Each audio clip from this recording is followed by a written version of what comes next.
Welcome to Midlife Women Entrepreneurs, where you'll find real stories, practical strategies, and the mindset shifts you need for entrepreneurship.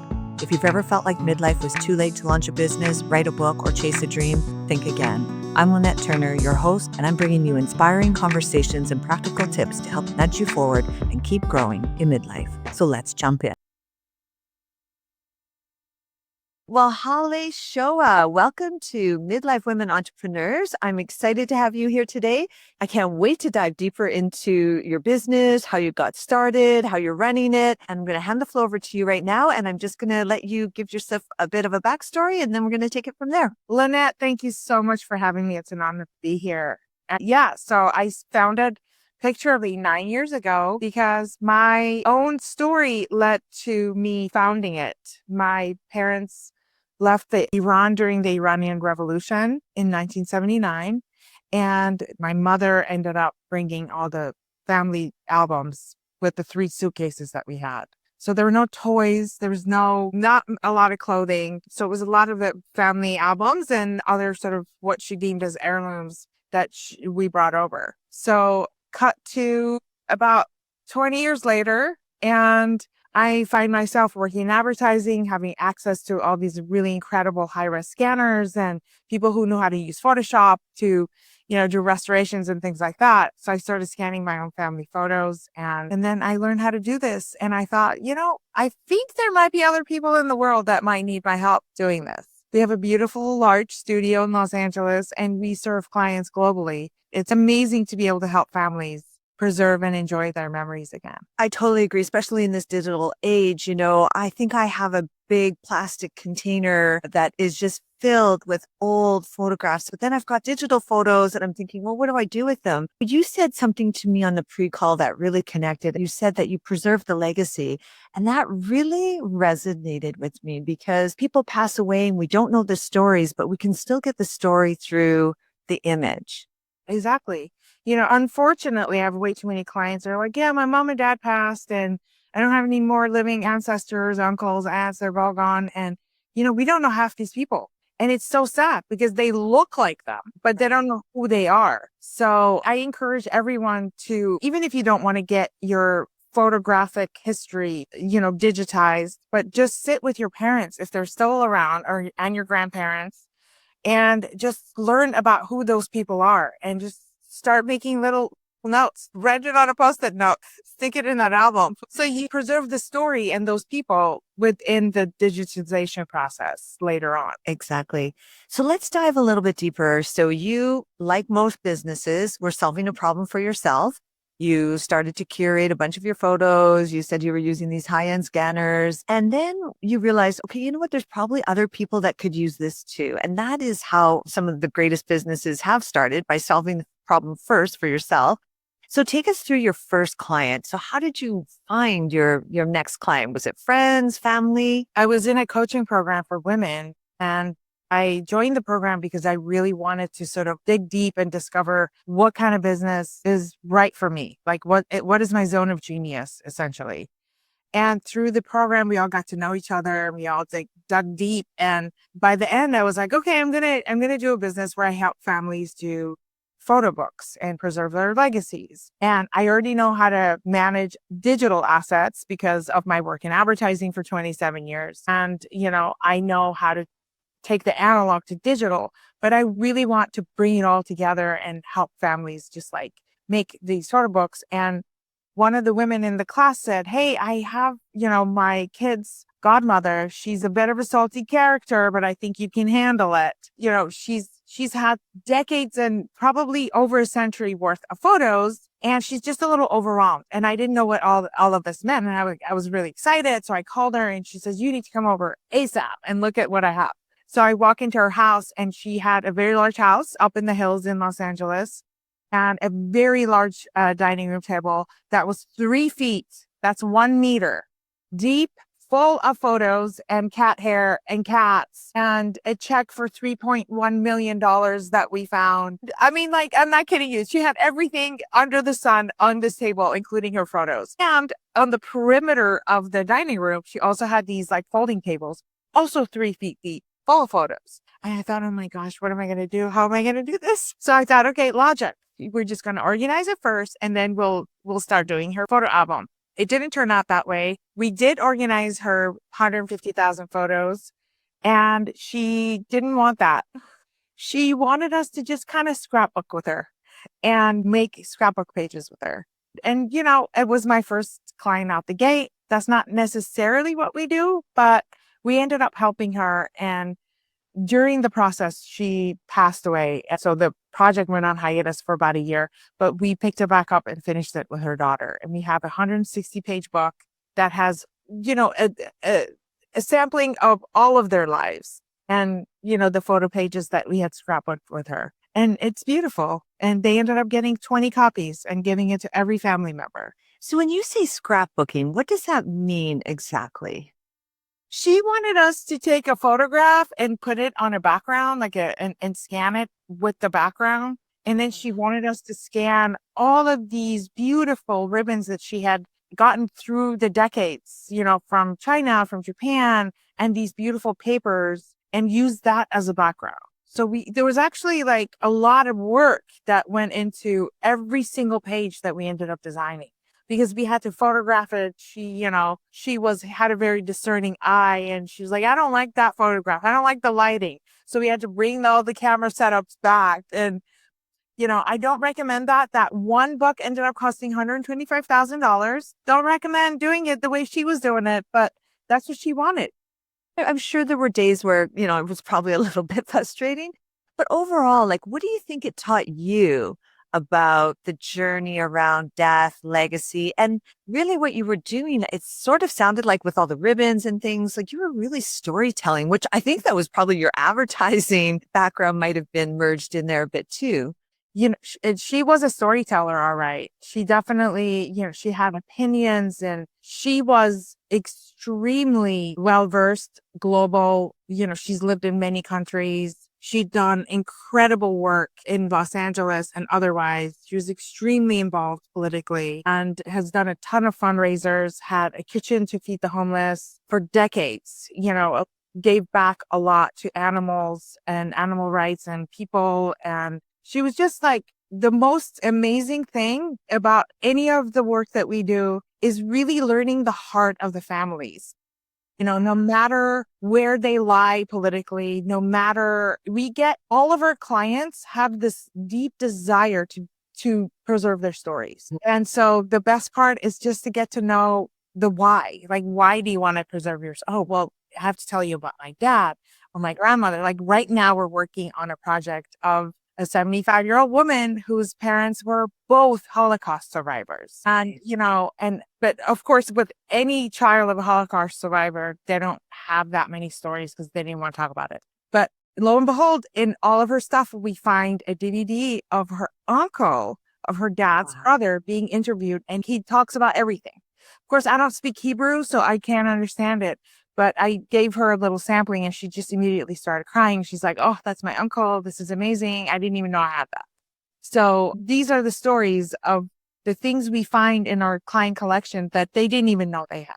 When you're saying that, it makes me feel like this sort of reconnection. I mean, we hear it all the time, like heal your inner child. You have to go back first to heal before you can move forward. I know you are a trained life coach, so I'm speaking to the choir here probably a little bit.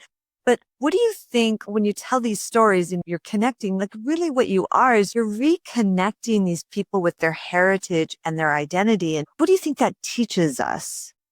The healing journey is a very interesting one. And the human experience is that has trauma.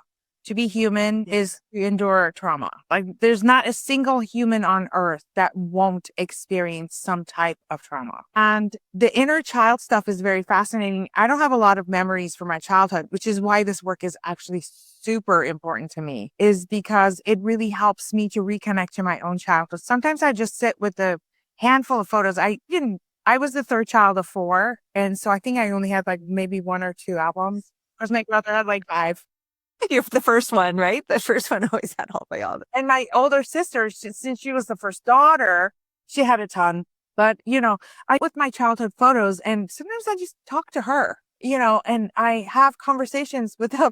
Sounds a little crazy, But it's really healing to be able to relive that 5-year-old youth, sitting with that photo, whether it's the analog photo or looking at it on your phone and meditating on what would she have done?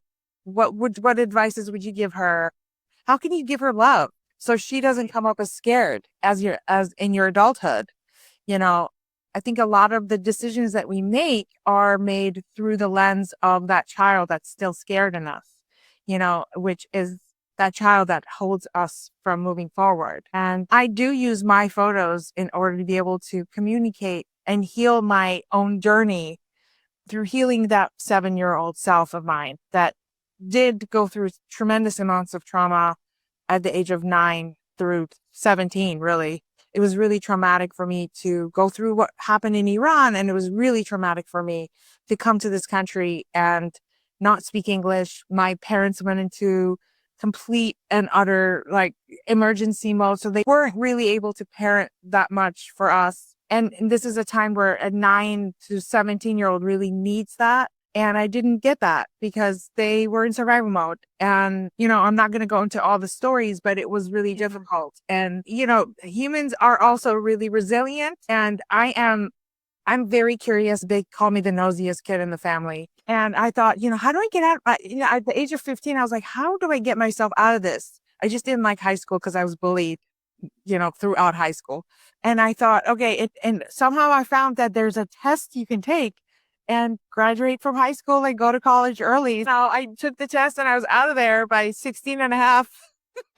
I absolutely love what you were saying there about how you've been able to even just use other people's, like the motion of creating these legacies for other people, how you have been able to do a bit of a healing process through it as well. And that makes a ton of sense to me where, sometimes listening to other people's stories, it can feel a little bit relatable. Let's say I have these old photos of myself when I was little. I think about wow, she grew up into this person and she's becoming this. Do you ever think there's that deeper connection there? Well, I mean, in the work that, in this sort of the self-healing, all the work that we do in ourselves, whether it's physical to stay healthy, mental to stay open, right?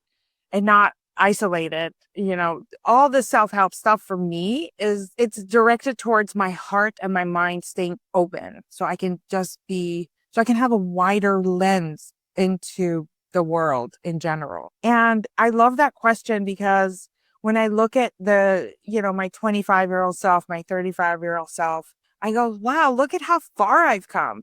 Very much in gratitude. I don't fall into the story of just can I cuss on this show? Yes. Okay. I don't fall into the stories of all the shit that I went through. Right.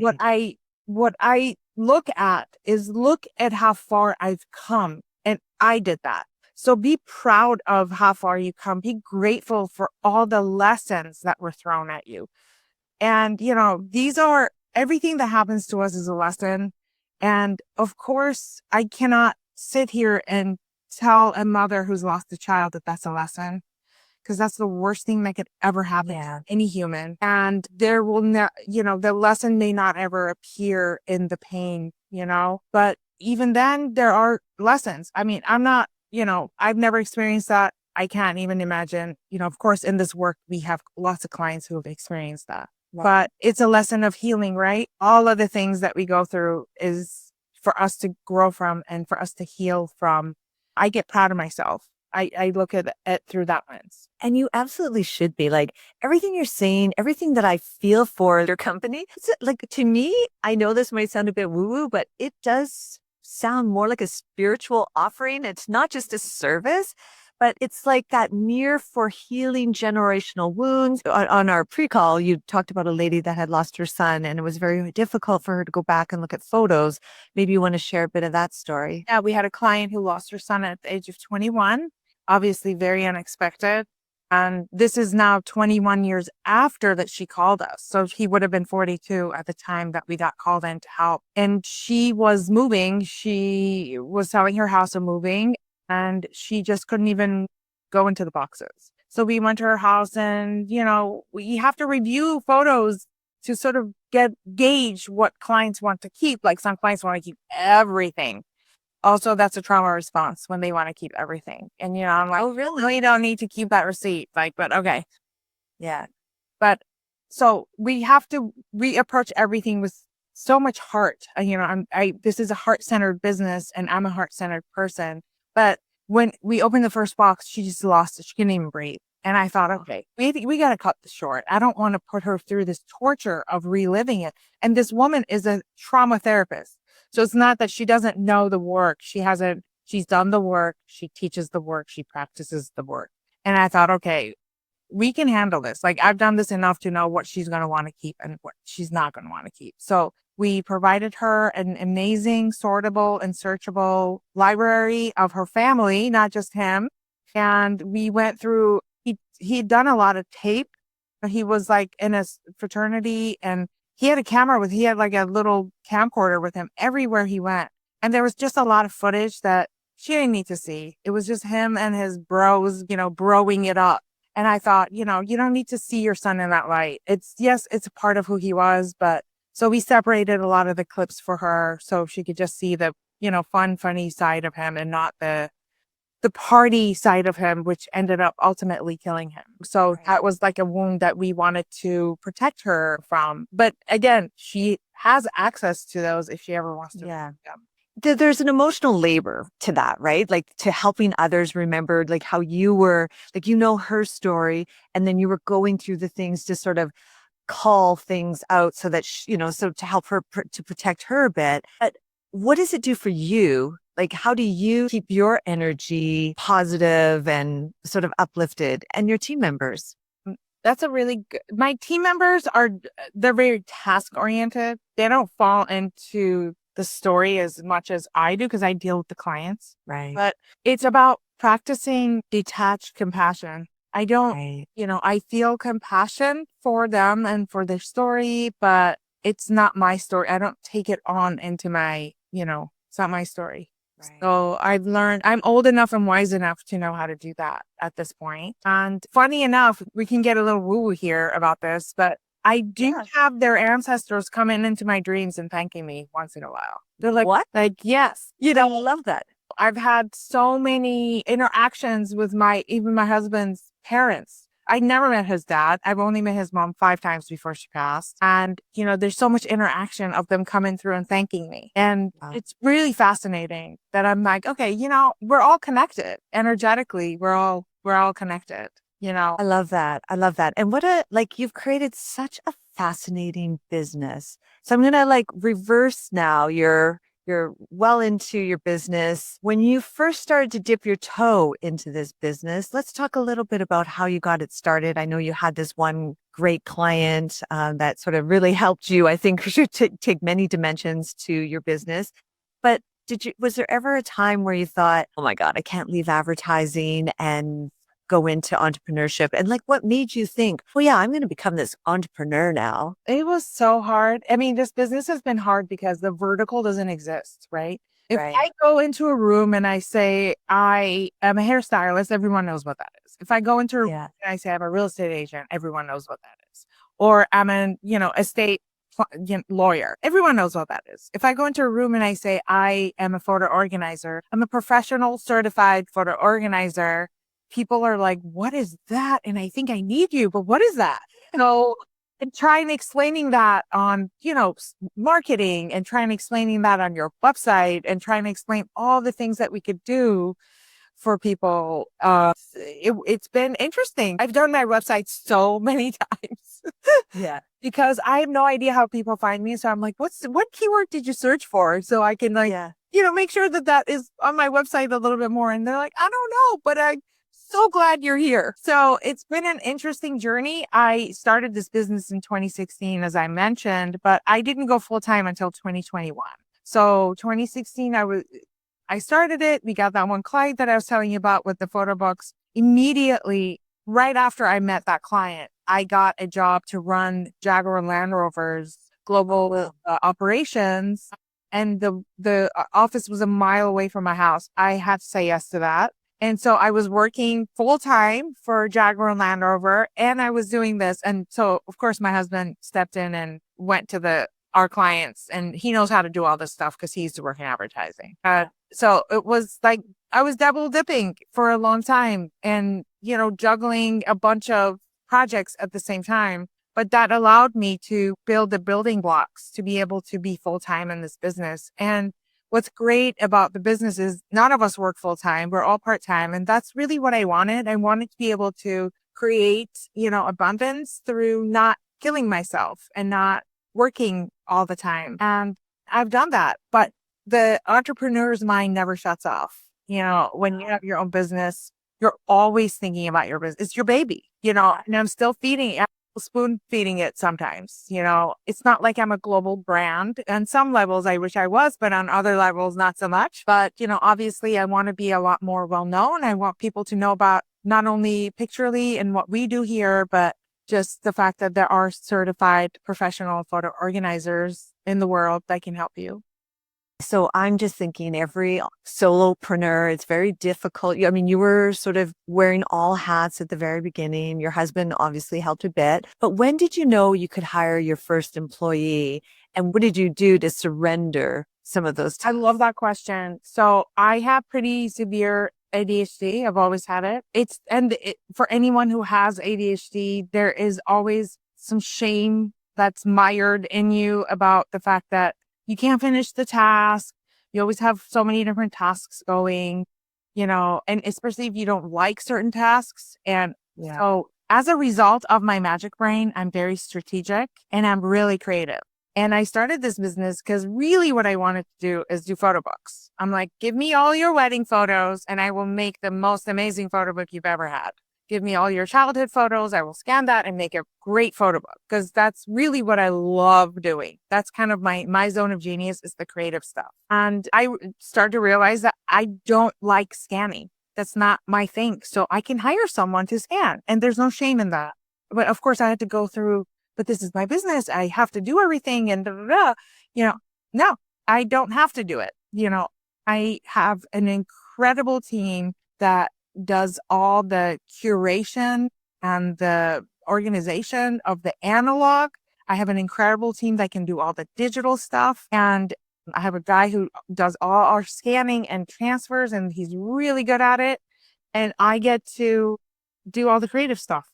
So it's letting go of as an entrepreneur, understanding that you cannot do it all. You just can't. Like I know IT a lot. Like I'm really good at IT stuff, but I don't know how to set up a server. So I'm going to hire an IT person to do that, Yeah, no, I totally agree. So where are you located? You're in Los Angeles, correct? We're in Los Angeles, but we serve clients globally. So how do you do that? Well, if it's digital or if it's for like a photo book or a gallery wall, we can, there's an incredible thing called the internet and we can get access to their cloud or, they can certainly send us their external hard drives, but they have to back that up first so that we can gather everything from their stuff. The analog is a little bit harder. That's more local. We go as far as 200 miles radius, but, we have certainly had analog clients that put things in boxes and send them to us as well. So okay. Yeah. Because I was wondering, how would I get that? And then then you would just have like sort of online calls with them or exactly. Yeah. Okay. Cool. Yeah. So where do people find you? Well, follow us on social. We're on Instagram and Facebook, and we're trying to drum up our YouTube with a lot of like helpful contents and tips and things like that. And of course, our website, picturli.com, and it's a weird spelling, Picturli. Okay. Well, amazing. You know what? You have been an amazing guest. Thank you for sharing your story. Thank you for just inspiring, I think, others to just bring out their legacy. I really love what you're doing. It's beyond just that scrapbooking. It's storytelling. It's leaving legacy. And I think it's wonderful. It's a great idea. So thank you for being on the podcast today. Thank you so much for having me. It's been a pleasure. Hey, it's Lynette. Thanks for listening today. Please like and subscribe. And if there's somebody out there that you think could benefit from the episode, give it a share. Midlife is your time, so go get it.